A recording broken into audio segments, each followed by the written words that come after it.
Order! Order! You are an incorrigible delinquent at times. Behave yourself, man!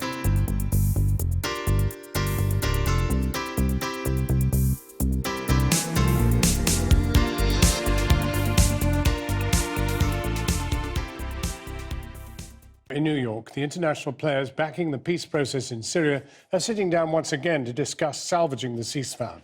As they talk, the people of Aleppo are enduring the heaviest bombardment in months, with dozens of deaths reported. Russia and the Syrian government have spurned US pleas to ground all flights. In an interview, Syria's President Bashar al-Assad claimed he bears no responsibility for the hundreds of thousands of people killed during the 6 years of civil war, and said that the conflict was likely to drag on because the US is not interested in peace. Our chief correspondent, Alex Thompson, has this report.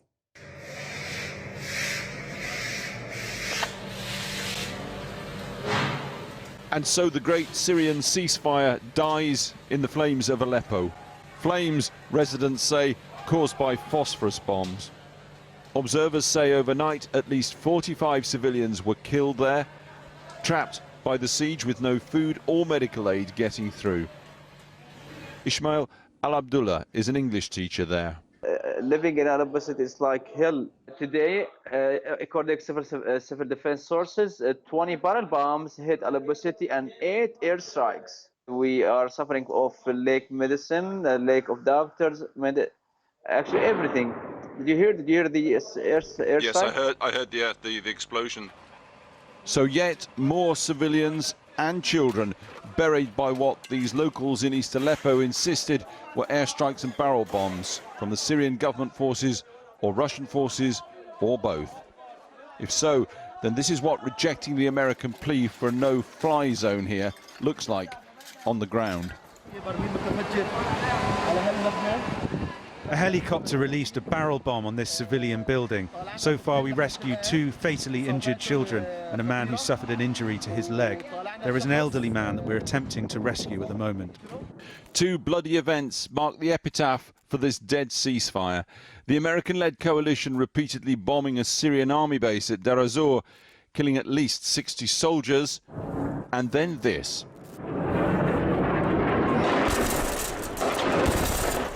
Newly released video from an anti-Assad group claiming to show the bombing of the aid convoy near Aleppo. America and Britain insisting Russia did it. The blame game intensifies. The rhetoric, particularly from America, ever more emotional, leaving Syria's president, backed by Russia and Iran, saying the Americans do not want peace. Well, the United States doesn't have the will to work against al-Nusra or even ISIS, because they believe that this is a card they can use for their own agenda. And if they attack al-Nusra or ISIS, they will lose very important card regarding the situation in Syria. So I don't believe the United States will be ready to join Russia in fighting terrorists in Syria. In his words, it will all grind on. And on that, at least, President Assad seems correct. The UN said today it's desperate to resume aid convoys across Syria in coming days, and today did in fact succeed in getting one such convoy into the besieged town of Madamir. Meanwhile, in Homs, injured civilians, fighters and refugees were evacuated safely from the last rebel-held area of the city. Small successes in all the cynicism, blame and blood.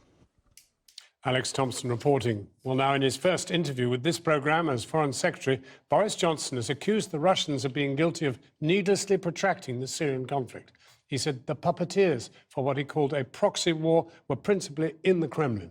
He also said nobody had raised the issue of Brexit with him at the United Nations, where the UK plays a global role, he says. Mr. Johnson was talking to our Foreign Affairs correspondent, Jonathan Rugman, in New York. First of all, on Syria, we've witnessed the worst bombing of Aleppo in many months. Are you not tempted to tell the Russians to their face that they are involved in war crimes and that their ambassador should go home? Well, I think that there's no question at all that the Russians are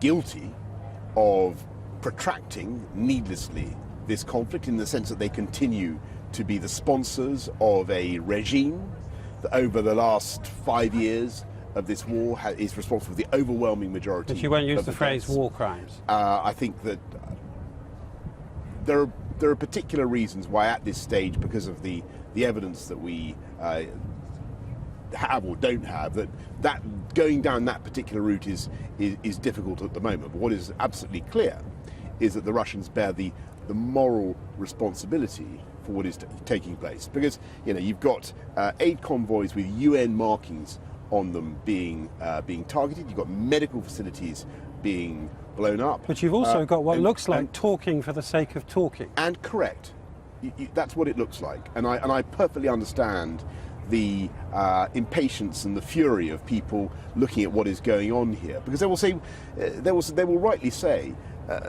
this is not a civil war, this is a proxy war. This is a war being conducted by puppeteers, and those puppeteers are principally in the Kremlin. They have the opportunity to bring an end to this. They could tell the Assad regime not to fly, not to bomb, to engage with the whole negotiations, get the Mistura process, the UN negotiator process back on the track in Geneva. That is an option open to them. I believe that's what the Russians should do. But if instead, I'm afraid you're seeing a cynical and barbaric protraction of violence, and it is tragic. The UK has also been accused of complicity in war crimes in Yemen. Over £3 billion worth of British arms sold since the Saudi-led offensive began. Some MPs have written to you and said they want you to back an independent UN-sanctioned inquiry because the Saudi inquiry into what has gone on there is not good enough. Well, what is certainly the case is that we are concerned by, as you know, there's been a recent bombing in which it looks like 19 civilians have lost their lives, some of them children.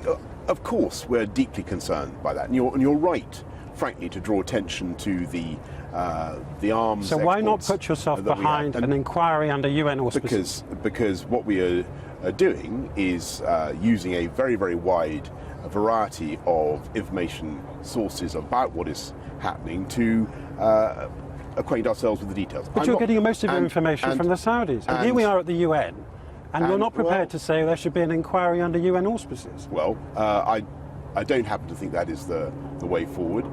We don't, at the current, as things stand at the moment, I'm not going to hide my concern about this, because I am concerned about it.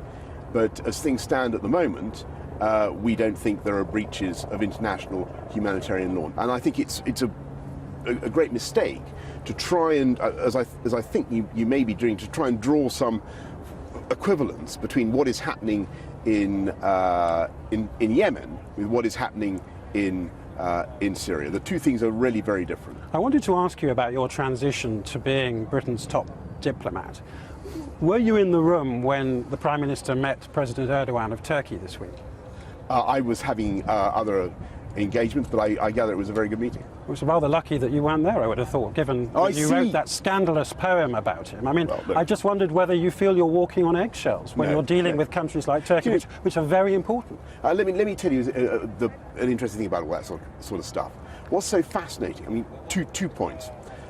Nobody in the course of the last few days, certainly the last few weeks, has raised anything except how they want Britain to engage with them and with helping them to solve their problems. I think what people don't understand... So you've got no nervousness about going to Ankara, given what you've said? I have family in Ankara. What people don't understand is that Britain... I think people in our country really don't understand how much people around the world in the UN want us to engage with them. So they want you to succeed, is what they want to forget your past as sort of saying whatever you want. I think they want Britain to be. They want Britain to be there.